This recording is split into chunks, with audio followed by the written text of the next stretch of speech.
and good evening. Here is the news at 6. First, the highlights. Lagos State Domestic and Sexual Violence Agency harps on collaboration to achieve society free from abuse. House of Representatives set to investigate 9.4 trillion naira debt owed by oil companies. On the foreign scene, British Prime Minister dismisses calls for US President's state visit to be cancelled. And in sports, English Premier League club Chelsea signs Brazilian defender Dena Evangelista. And now the details. I am Akan Usen. Lagos State Domestic and Sexual Violence Agency, DSVA, has emphasized the importance of collaboration in ensuring a society free from all forms of abuse. The agency conducted an awareness and sensitization session during the Community Development Committee (CDC) meeting of residents across Lagos Island East local government.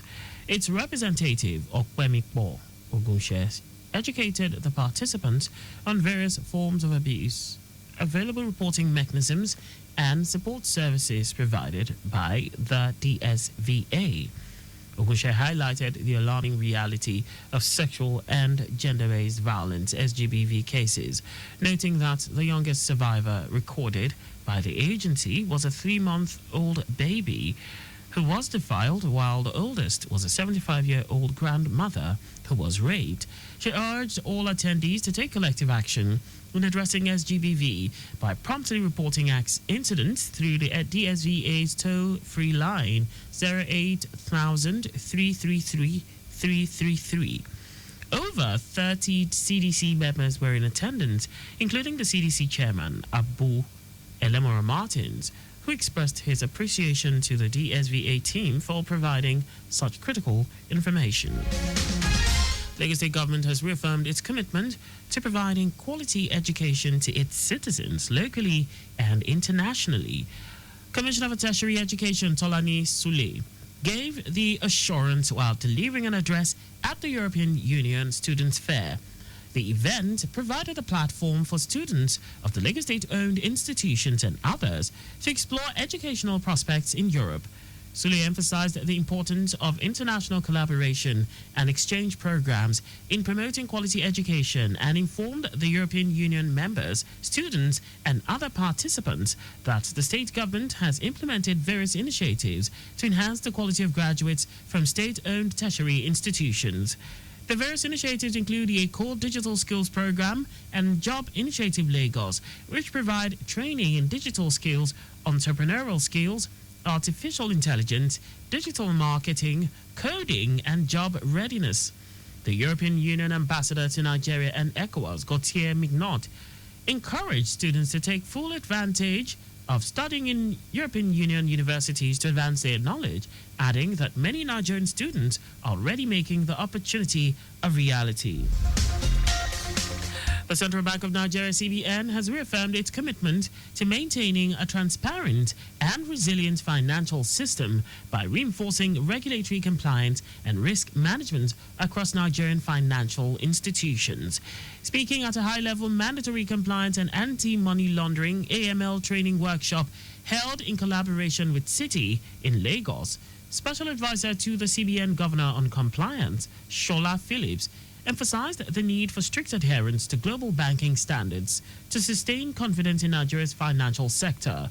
Phillips stated that regulators expect financial institutions to maintain dynamic, risk-based AML programs that are responsive to the evolving financial environment. He said proactive engagement with regulatory development and the integration of innovative compliance solutions are essential for institutions to meet these expectations effectively.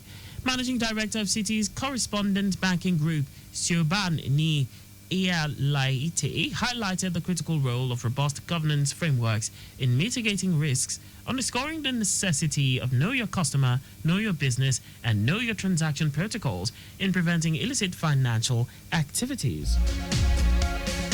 Now to the rest of the stories. The House of Representatives says it will commence an investigative hearing on Monday, 3rd of March 2025, to examine outstanding debts owed by several oil companies to the Federation account, totaling approximately 9.4 trillion naira.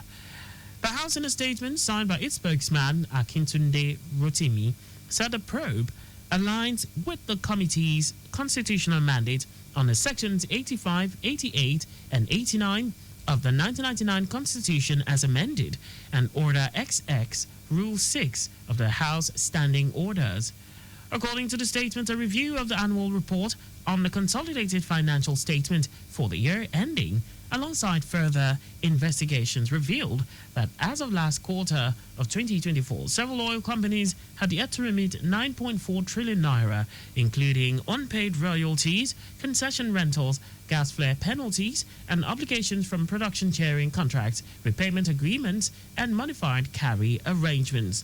Rotimi stated that despite the clear provisions of the Petroleum Industry Act, which requires such debts to be settled within 30 days, many of these liabilities have remained unsettled since 2021. He added that the committee cautions that failure to appear on the designated date may result in further action being taken against the defaulting organization. The National Association of Nigerian Students, NANS, has raised the alarm over the incessant kidnapping of students of tertiary institutions in the country, calling on the federal government to tackle the menace which has made campuses unsafe for students. NANS also appealed to the government and urged security agents to speed up efforts in rescuing the 3 female students of the Joseph Sarwan University, Makurdi, Benue State, who were abducted on February 25 by suspected kidnappers on the university campus. The female engineering students were abducted while returning from a night study session within the university premises. NANS, in a statement by its National Vice President, Intercampus Affairs, Felicia Akibodushe, in Abeokuta, Ogun State, said kidnapping of students off and on the campus has become an ugly trend that must be tackled. She expressed worries that campuses of tertiary institutions that used to be the most secure have now become so porous and attractive for kidnappers to operate. And now to foreign news. British Prime Minister Keir Starmer has dismissed calls to cancel the offer of a state visit to US President Donald Trump after his extraordinary row with Ukrainian leader Volodymyr Zelensky at the White House. Starmer, at a meeting in Washington last week, used a mixture of flattery and invitation from the royal family for an unprecedented second state visit to try and win a commitment from Trump for a US security guarantee to protect Ukraine if a deal to end the war with Russia can be reached. Some British politicians, including the leader of the Scottish National Party, have called for the offer to be withdrawn after Trump accused Zelensky of not being grateful enough for US support in Ukraine's war. And now sports. English Premier League club Chelsea has reached an agreement to sign highly rated Brazilian fullback Dena Evangelista from Corinthians in a deal worth £10 million plus £4 million in add-ons. The 17-year-old defender will officially join the London club in 2026, with his contract set to run until 2032.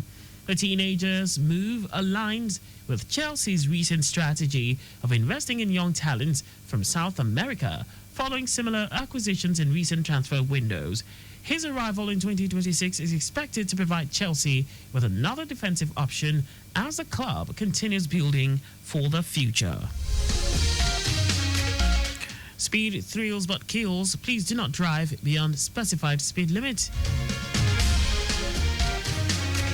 And that's all for the news at 6. You can follow us and like all our various social media platforms. X, Traffic Radio 961. Facebook, Lagos Traffic Radio 96.1 FM. Instagram, Lagos Traffic Radio 961. On YouTube, subscribe and watch us live on our channel, Traffic Radio 961. You can also visit our website on www.trafficradio961.ng. Did you know that the Sanwo-Olu administration provided 450,000 pupils with e-learning devices?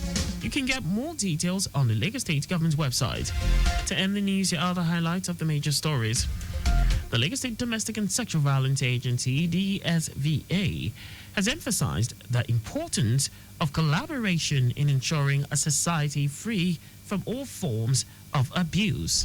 The House of Representatives says it will commence an investigative hearing on Monday, 3rd of March 2025, to examine outstanding debts owed by several oil companies to the Federation account, totaling approximately 9.4 trillion naira. We also told you that British Prime Minister Keir Starmer has dismissed calls to cancel the offer of a state visit to US President Donald Trump after his extraordinary row with Ukrainian leader Volodymyr Zelensky at the White House. And in sports, English Premier League club Chelsea has reached an agreement to sign highly rated Brazilian fullback Dena Evangelista from Corinthians in a deal worth £10 million plus £4 million in add-ons. For contact with the newsroom, please send a message to info@trafficradio961.ng. And that ends the news broadcast compiled by Mojid Ololade. I am Akan Usen. Thanks for listening and please stay safe. Good evening.